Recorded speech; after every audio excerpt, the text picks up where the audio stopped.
আপা আপনার বাড়ি কোন গ্রামে? বানিয়াকান্দি। বানিয়াকান্দি। জি কুমারখালীর বানিয়াকান্দি, তাই তো? জি জি। কি হয়েছে আপনার মেয়ের সাথে? মেয়ের বয়স কত? মেয়ের বয়স 10 বছর। 10। জি। কি হয়েছে ওর সাথে?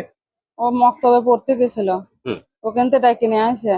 নিয়ে এসে বলেছে ওই বাড়ি আমার বোন লুকায় রয়েছে, ও ডাকে নিয়ে আয়। ও ডাকতে গেছে, যে পায়নি, চলে আসতেছে, ওর হাত ধরে টানে নিয়ে যায়, হাত পা বাঁধেছে, বাইদে মুখের ভিতর কাপড় চোপড় ঢুকাইছে, ঢুকায় নষ্ট করেছে। ওর নাম কি? ওই ছেলেটার নাম কি? রিফাত। যে রিফাত ওর বাবার নাম? আসলাম। ওর বাড়ি কি বানিয়াকান্দি? জি। আসলামের ছেলে রিফাত। রিফাতের বয়স কেমন? ওই 18 বছর মতো হবে। মামলা হয়েছে? মামলা হয়েছে। মামলা হয়েছে? জি।